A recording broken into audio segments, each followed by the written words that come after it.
Ooh, now they're playing Minnie Riperton, Loving You. The radio station is off the hook today, yo. Oh, I'm in love with the DJ today. I wonder if it's 101 Gold. Donna Dollar, I love you. She's a huge lover of the Beatles, and everybody knows that Donna Dollar loves Ringo Starr. She's got a big thing for Ringo Starr. She just loves Ringo Starr, and but she plays some really good songs when she's on. Sometimes she gets in these really lover. Today, yesterday our artist of the hour was Donna Summer, and today it was Anita Ward. The night is young and full of possibilities. They said it was a song about ringing up kids on the phone, but they had to make it for her for disco. She was an older adult act, so they had to like spice up the lyrics and make it a more of an adult song. So it was "Ring My Bell," meaning like come to my place and ring my bell, you know, like get, you know what I mean, and you and I can, you know. Anita Ward, man, yeah, I remember that song when I was a kid. My mom's favorite was it was by a white lady that sounded black. It was I can't remember her name now. But have you ever heard it? I love the nightlife. I got to boogie on the disco. Oh, yeah. Please don't talk about love tonight. Please don't talk about sweet love. My mom really liked that one. I was more into my favorite. Everybody knows, well, Donna Summer. I love Donna Summer, but my favorite disco queen goddess of all time was Yvonne Elliman. Was the great Yvonne Elliman. Yeah, I loved Yvonne Elliman, man. She played Mary Magdalene on Jesus Christ Superstar. And I remember when Amy showed me that movie, and I'm like, wow, the one who plays Mary, she's not wearing any makeup, but she looks so natural, and she got such a great voice. And then I look at the thing, it's like, that's Yvonne Elliman. No way, that's Yvonne Elliman. I didn't recognize her without her makeup on. You know, she didn't look the same without her makeup. And but because every time I saw her when she did I watched her on the radio shows, and she did you know, my favorite call was Yvonne Elliman. She sang "Hello Stranger." She's singing "Hello Stranger" off the hook. "If I Can't Have You." Love Me Please Just a Little Bit Longer. God, what else she sang? She sang the songs on Jesus Christ Superstar. Can We Start Again Please? And beautiful voice. I've been loving to see you, dying just to see you, but should it be like this? This was unexpected. She has a great voice. Try not to get, and that was Amy's favorite. I mean, Emmy, my Gracie Bird. She loved that movie because she'd always cry, "They didn't have to kill him. He's so nice. They're so stupid. They're assholes, Dad. They're assholes. They didn't have to kill him. Mary loved him and Peter loved him. He didn't have to die. They're evil." She loves that movie, but she'd watch it and just cry when they crucified Jesus. She was so mad that they crucified Jesus. They didn't have to kill him. They're assholes. They're crazy. And it's, you know, and because she would sit there and her favorite song was try not to get angry, try not to give in to things that upset you. Don't you know everything's alright? Yes, everything's fine. And the hair, the ointment's sweet, you know, to cool the fire in your head and feet. Close your eyes, think of nothing, just relax and let the world turn without you tonight. Everything's alright. Yes, everything's alright. Sleeping, I'll anoint you. Waking, it was a beautiful song, and Emmy just loved it. She played over and over again. The one I liked was when he was singing to him, and he's telling him, you know, that they'll be sorry. You know, you think why you still have me, you'll be sorry when I'm gone. And him and Judas sit there and hold hands, and he's trying to tell him, you know, I love you, but don't, you know, the best way to have a Messiah is a living Messiah. And people are always better service to you when they're faithful, living than dead. Because people take faithful people and turn them in what they want them to be and not for what they are.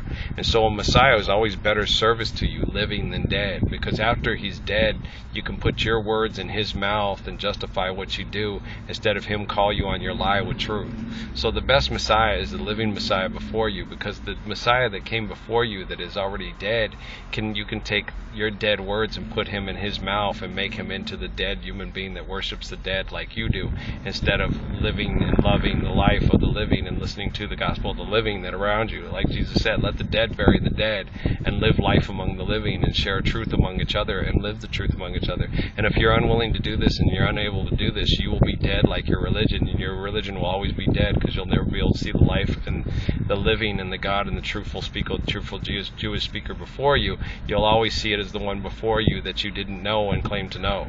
And how could you know an apostle if you didn't know Malcolm, if you didn't know Keith Elam, if you didn't know Tupac? If you can't see the apostle from Oakland and Brooklyn or from Boston, how could you see a apostle from Las Cruces or Nazareth or Bethlehem or Mecca or Kingston, Jamaica, or Trenchtown, or any of those places else? I mean, if you couldn't recognize the apostle in me and the lover in me, what makes you think you would have agreed with, got along with, or stood up for anything Bob Marley, Haile Selassie, Jesus of Nazareth, or any of the rest of them had to say?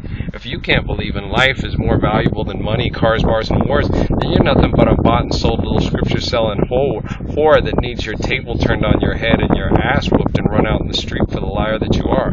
I mean, that's just the facts, Jack. You know what I'm saying? I can't speak it more legit than that. I can't live it more legit than that. I can't do any better than I've already done to try to save you from your own wretched self. I mean, you're just dirty rags on the floor that I'm using to clean up all the piss and excrement that you left on the floor from all the bullshit you tried to sell as truth. I mean, that's all you are. You're nothing but worthless rags, and I'm the anointed one, and that's just the way it is. And you said you were worthless, and I said I was anointed, so you equated yourself out of the equation. So what you say is meaningless because you're worthless rags. Your only worth to me is to clean up all the excrement and the lie and the filth that you leave on the floor, because you value all the things of the finite flesh and not the relative eternal essence of existence that I show you, because I am the enlightened one and I am the anointed one. What I say has meaning. What I say is the initial conception and comprehension and understanding of all Christendom and the way to Islam and Rastafarianism and the true bartering with God of the true Israelite. What I say has value and meaning. Everything you say is worthless rags to clean up the excrement and the waste that you value here on the floor. And when we polish the floor and you can see your own reflection of yourself and me in that floor, then you will understand the value of life, like Solomon said to Muhammad in the Holy Quran. But you haven't read the Quran because you're a Christian and you pay the book stop there and your religion is dead.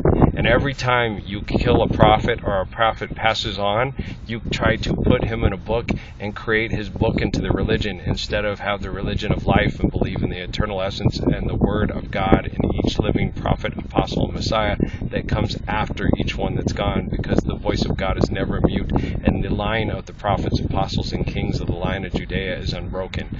I, Selassie, I, Jesus of Nazareth, I, Muhammad of Mecca, I, Abraham of Israel, I, Moses of Egypt, I am living word. I am proof of truth. I, Ralph Earl Parsons Jr., am the living Messiah of the Mesilla Valley of Las Cruces, New Mexico. And I swear this word is true, because if life is not true and God is not real, then I am a liar, and I am not a liar, and neither are any of those before me. So if you say that everything that I give you is worthless rags, and the proof of truth and life and the essence of eternal existence does not exist in you and me, then you are a blasphemer, a liar, and you know not Christ, know not Islam, and know not Rastafari. So get behind me, Satan, for you're a man no sober, and you're drunk on your own death of lie and lie of death. All right, I'm gonna go into the library. We'll load these up, and you just take that, because I'm not gonna take what you give me. You take that and you live with it, okay? You live with what you do, and you live with what you live in, man. Now I don't want you to take that. All right, blessings and peace.